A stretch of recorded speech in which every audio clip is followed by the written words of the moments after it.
want to talk a little bit about function notation today. How to actually write functions. Function notation is written in this form like this.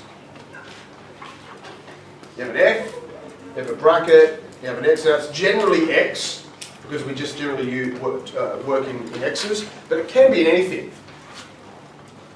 To say this, what do we say? We say a function in X.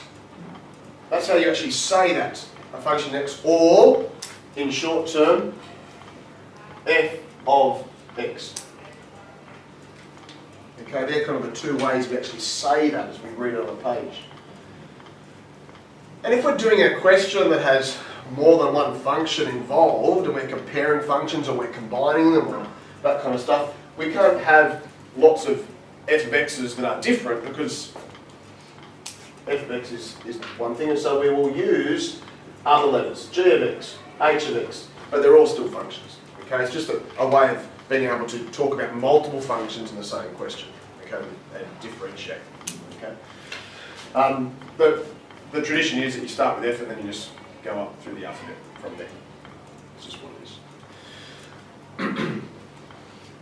And so you write something like this. You might talk about a function that equals x squared plus 3x plus 2.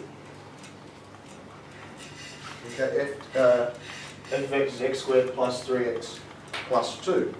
And that means the function of x is defined as that.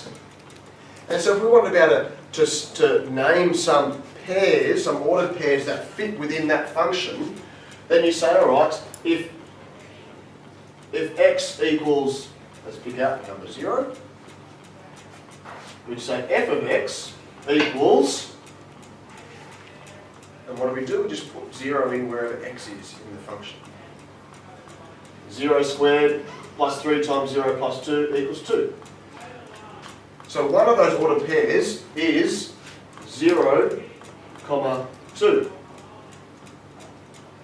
We could try x equals 1. I won't write the whole bit now, just write the ordered pair. X equals 1. We put 1 in wherever x is. 1 squared is 1, plus 3 times 1 is 3, so 1 plus 3 is 4, plus 2 is 6. That's another number in our ordered pairs.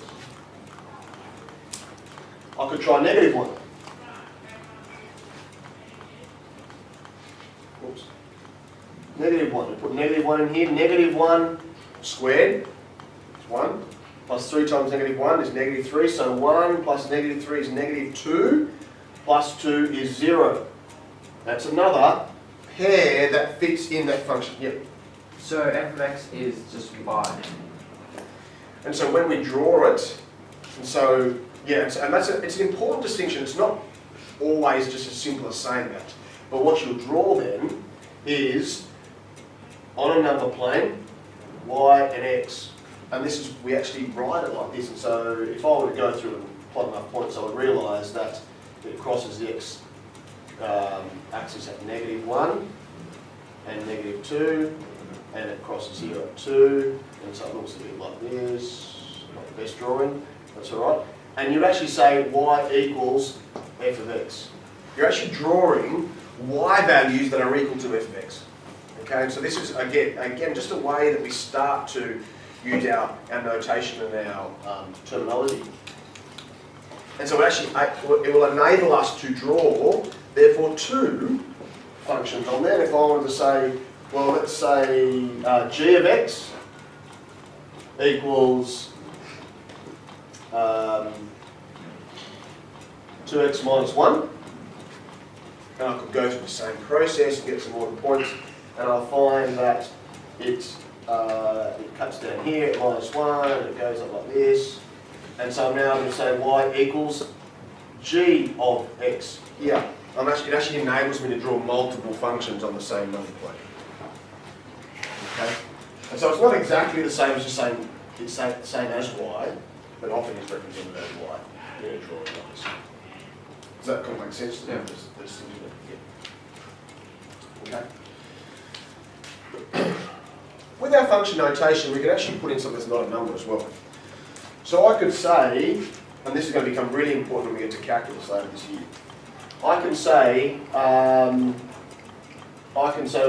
if this is using this function here, so I'm just going back to my black one here, f of x. What is f of a? It just means I put a in wherever x is. And so that equals a squared plus 3x plus 3x plus 3a plus 2. I'm just putting in the a in wherever it is. And that's not particularly helpful, but it's particularly helpful when we want to put in something with two pronumerals. And as I say, this, you'll look at that now and go, why would I bother? When we go to calculus, you'll see why we bother. But it just means we now put in x plus h all squared. So wherever there was an x before, I'm now putting in an x plus h. Plus 3 times x plus h.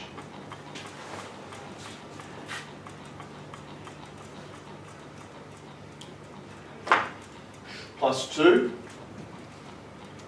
And I can expand and simplify that if I want to. I'm not going to bother now. But we're able to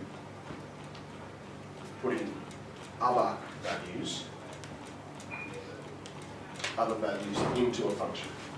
Okay, and so we represent that by putting that other value inside the brackets there, and then we write it out in full with that value, replacing wherever the x is.